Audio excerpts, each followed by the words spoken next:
So then Albert Stephen would be That's your my grandfather. grandfather. Okay. So you remember him though? Oh yeah, I remember him well. Grew up with him. I mean, he grew me up one. Yeah. Well, what did he do? What was he? Well, he had the farm. He's the one that had the farm that my dad bought. He bought and inherited from him, and it's part of the land that's now still Albright Farm up there, and it's where the cemetery is.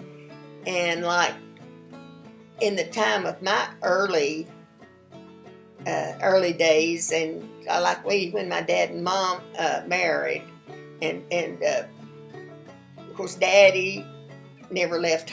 Well, he went to Cincinnati to get a job, but he didn't like it up there, so he came back home and married and started farming. And he farmed the land after his dad got too old to do it. He farmed with him, and then gradually the farm became his. He bought part of it, and then he inherited part of it. But Steve was during the like my mom told, like when they married in 1927 or 8, there was it was getting to be the Depression, and it was a really, really bad time.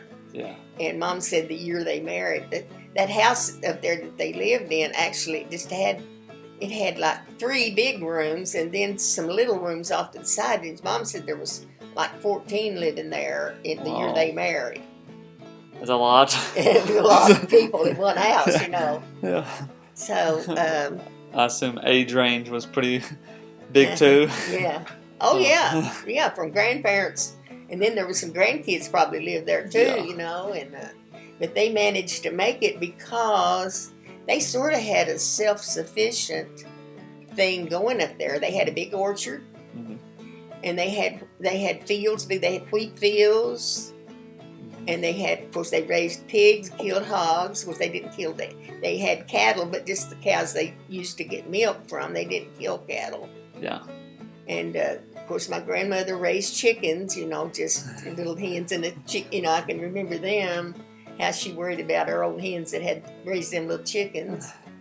And they had beehives,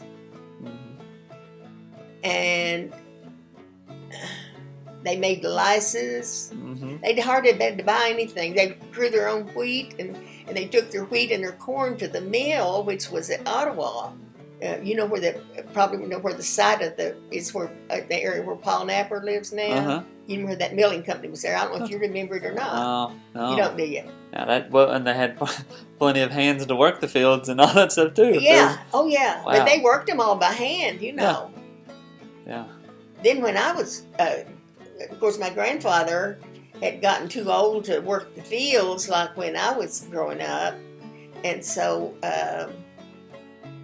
Us kids, grandkids, my sister and I especially, got the job of hoeing the corn and hoeing the tobacco and that kind of stuff. And until we always said that they quit hoeing corn whenever we got too big to hoe it.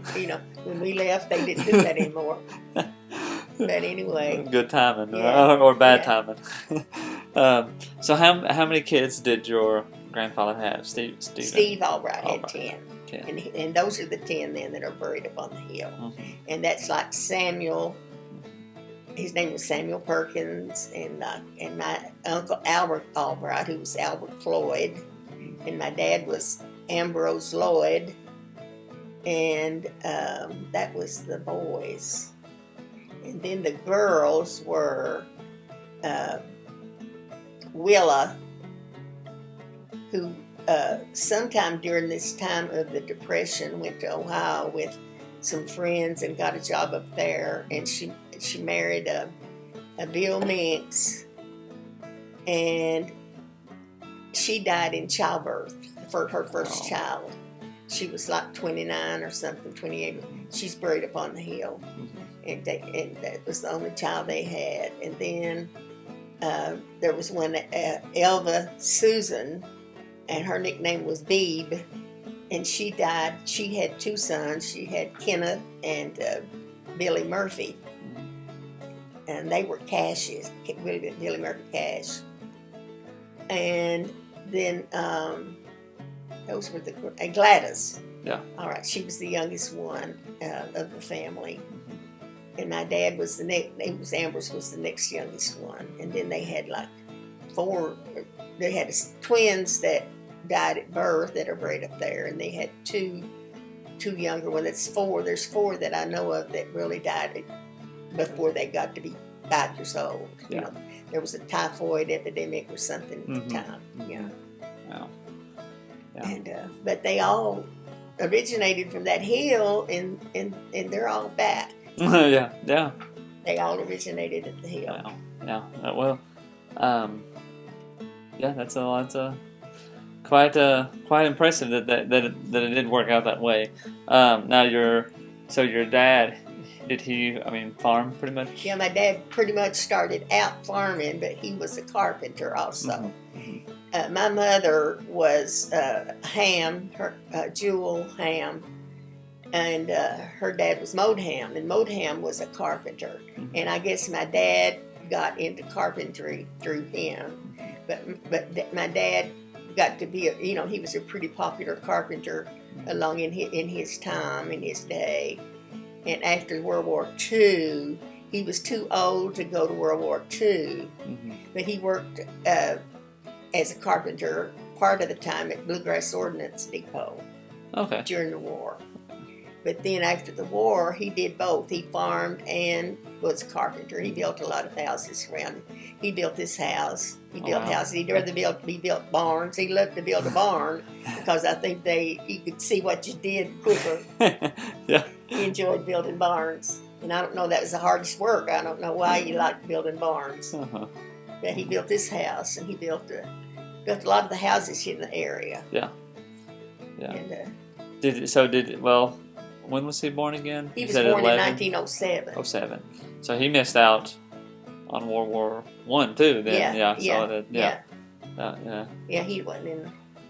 But he was a big Roosevelt man.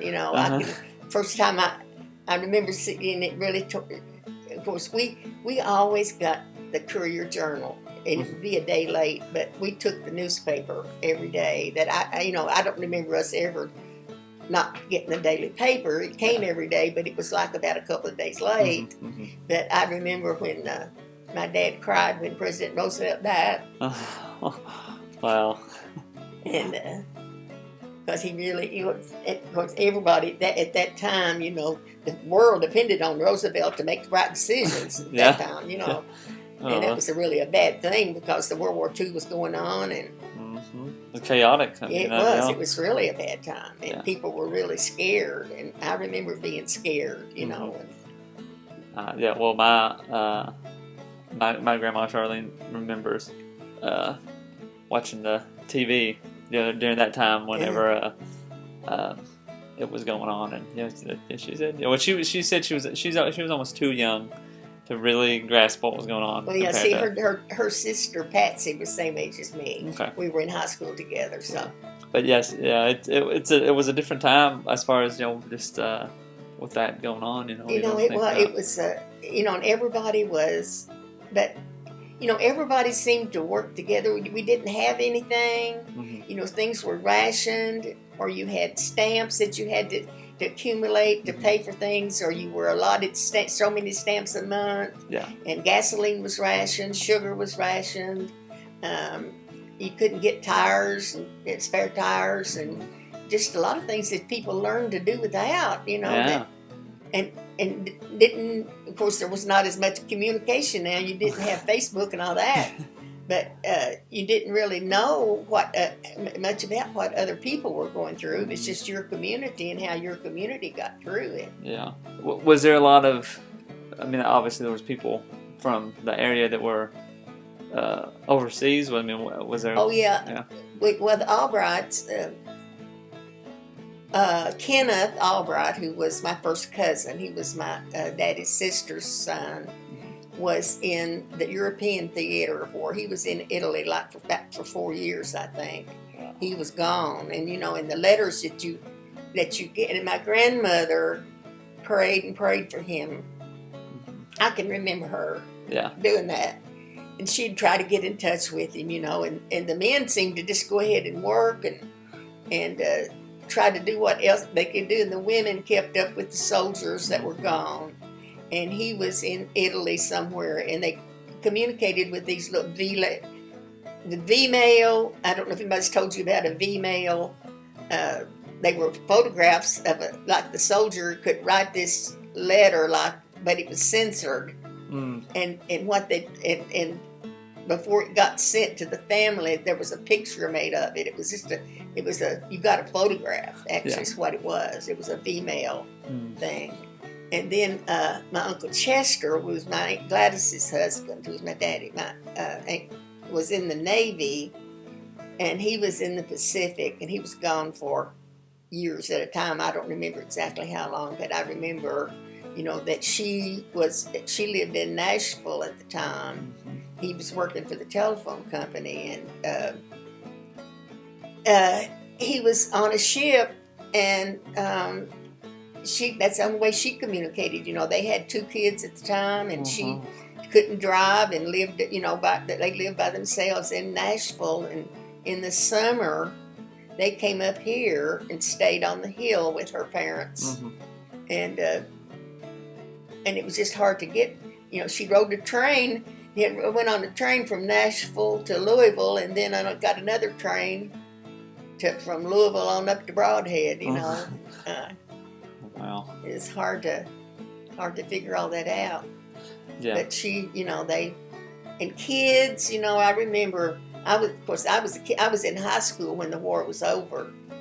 But kids wanted to try to do things. They collected metal, and my grandfather was too old.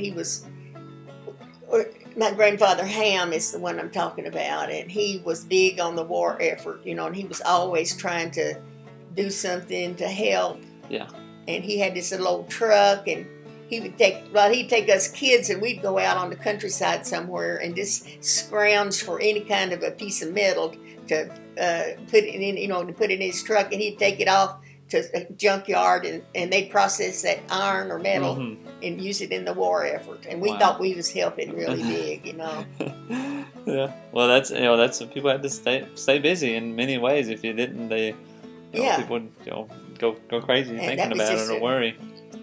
And I remember my cousins, who was the one that was on the ship, and he was here for the summer, and we was out. We was going on the hills and around the fields looking for just any kind of little piece of something that somebody had thrown away. Yeah. He found I don't know what a plow point is. Yeah. And he picked this old big plow point up, and here goes a big jab, he'd say. Yeah.